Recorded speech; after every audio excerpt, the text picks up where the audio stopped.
बांकीपुर के उपचुनाव में बीजेपी और आरजेडी दोनों की हार ने बिहार में राजनीतिक संभावनाओं का अंबार लगा दिया है। चर्चा इसकी भी शुरू हो चुकी है कि बिहार की राजनीति में कैसा समीकरण बन सकता है जो बीजेपी और आरजेडी से एकदम अलग हो और इसमें दलों की खिचड़ी ना हो। इसमें एक तरफ चिराग पासवान है और दूसरी तरफ प्रशांत किशोर।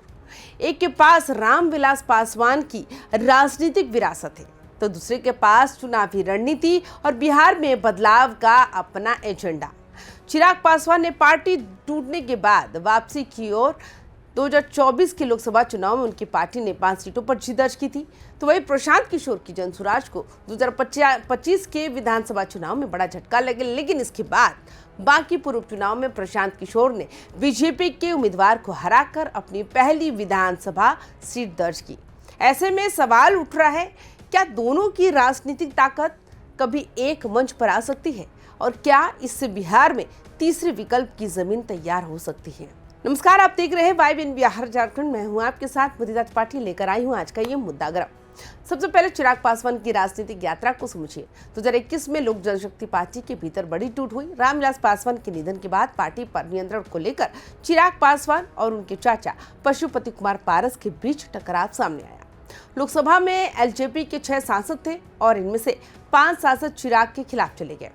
उस दौर में चिराग के सामने अपनी राजनीतिक जमीन बचाने की बड़ी चुनौती थी, लेकिन उन्होंने राजनीति से पीछे हटने के बजाय अपनी एक अलग पहचान पर काम जारी रखा। इसका असर 2024 के लोकसभा चुनाव में दिखाई दिया। चिराग पासवान की लोक जनशक्ति पार्टी रामविलास ने एनडीए के साथ 5 सीटों पर चुनाव लड़ा और सभी 5 सीटें जीत ली। पार्टी का स्ट्राइक रेट 100% रहा। इसके बाद 2025 के बिहार विधानसभा चुनाव में भी एलजेपी रामविलास ने 29 सीटों पर चुनाव लड़कर 19 सीटों पर जीत दर्ज की। यानी पार्टी टूटने के बाद चिराग ने अपने राजनीतिक आधार को फिर से मजबूत करने में सफलता हासिल की। अब प्रशांत किशोर की कहानी पर आइए। प्रशांत किशोर लंबे समय तक चुनावी रणनीतिकार के तौर पर एक्टिव रहे। उन्होंने अलग अलग राज्यों में कई बड़े नेताओं और राजनीतिक दलों के चुनावी अभियानों में काम किया, लेकिन एक समय के बाद उन्होंने खुद चुनावी राजनीति में उतरने का फैसला किया। बिहार में जनसुराज अभियान शुरू हुआ। प्रशांत किशोर ने पदयात्रा की, गांव-गांव जाकर लोगों से संवाद किया। इसके बाद जनसुराज पार्टी बनाई गई, लेकिन खुद की पार्टी बनाकर चुनावी मैदान में उतरना प्रशांत किशोर के लिए आसान बिल्कुल भी नहीं रहा। 2025 के बिहार विधानसभा चुनाव में जनसुराज एक भी विधानसभा सीट नहीं जीत सकी। खुद प्रशांत किशोर ने भी उस चुनाव में विधानसभा का चुनाव नहीं लड़ा। चुनावी नतीजे उनके लिए बड़ा झटका थे, लेकिन उन्होंने राजनीतिक गतिविधियां बंद नहीं की। इसके बाद उन्होंने फिर से चुनावी मैदान में उतरने की तैयारी की। फिर आया बांकीपुर का चुनाव। 2026 के बांकीपुर उपचुनाव में प्रशांत किशोर खुद उम्मीदवार बने। इस चुनाव में उन्होंने बीजेपी के उम्मीदवार को हराया। ये जीत कई मायनों में महत्वपूर्ण रही, क्योंकि इसके साथ जनसुराज को पहली विधानसभा सीट मिली। प्रशांत किशोर के लिए ये सिर्फ एक चुनावी जीत नहीं थी, अब उनके पास खुद के चुनाव जीतने का राजनीतिक प्रमाण भी है। यही से चिराग पासवान और प्रशांत किशोर की राजनीतिक यात्राओं में एक समानता दिखाई देती है। दोनों को बड़े राजनीतिक झटके मिले। चिराग की पार्टी और परिवार में टूट हुई। प्रशांत किशोर की नई पार्टी को विधानसभा चुनाव में सफलता नहीं मिली, लेकिन दोनों ने राजनीतिक मैदान बिल्कुल भी नहीं छोड़ा। दोनों ने अपनी अपनी शैली में वापसी की कोशिश जारी रखी। चिराग के पास चुनावी राजनीति का अनुभव है, प्रशांत के पास रणनीतिक सोच और नया राजनीतिक नैरेटिव है। अब सवाल है कि दोनों के पास एक दूसरे के लिए क्या है। चिराग पासवान सांसद रह चुके हैं, वो केंद्र सरकार में मंत्री की जिम्मेदारी भी संभाल चुके हैं। उनके पास रामविलास पासवान की राजनीतिक विरासत है। बिहार में पासवान समुदाय की अपनी मजबूत राजनीतिक मौजूदगी है। बिहार के जातीय सर्वे के मुताबिक पासवान या दुसाद समुदाय की आबादी करीब 5.31% है। चिराग की चुनौती ये होगी कि वो इस आधार को पासवान समुदाय से आगे पूरे दलित समाज तक कितना विस्तार दे पाते हैं। दूसरी तरफ प्रशांत किशोर के पास अलग तरह की राजनीतिक ताकत है। उनकी राजनीति परिवार की विरासत से नहीं आई है। वो रोजगार, शिक्षा, पलायन, उद्योग और बिहार के विकास जैसे मुद्दों को लेकर लगातार बात करते रहे। जनसुराज ने खुद को बीजेपी और आरजेडी से अलग राजनीतिक विकल्प के तौर पर पेश किया। बांकीपुर की जीत के बाद प्रशांत किशोर के पास ये कहने के लिए भी एक चुनावी नतीजा है कि उनकी राजनीति सिर्फ भाषण और रणनीति तक सीमित नहीं है। अब बिहार के सामाजिक आंकड़ों को समझना भी जरूरी है। बिहार सरकार के जाति सर्वे के मुताबिक अनुसूचित जाति की आबादी 19.65% है। मुस्लिम आबादी 17.70% दर्ज की गई है। वही प्रमुख सवर्ण समूहों की आबादी को देखें तो ब्राह्मण, राजपूत, भूमियार और कायस्थ मिलाकर ये आंकड़ा करीब 10.56% बैठता है। इन आंकड़ों को जोड़े तो करीब 47.51% आबादी का आंकड़ा सामने आता है। लेकिन यहाँ एक बात बिल्कुल साफ समझनी होगी, ये सिर्फ आबादी का गणित है। इसे सीधे 47.91% वोट बैंक कहना सही नहीं होगा। किसी जाति या समुदाय की पूरी आबादी किसी एक पार्टी को वोट दे, ऐसा चुनाव में नहीं होता।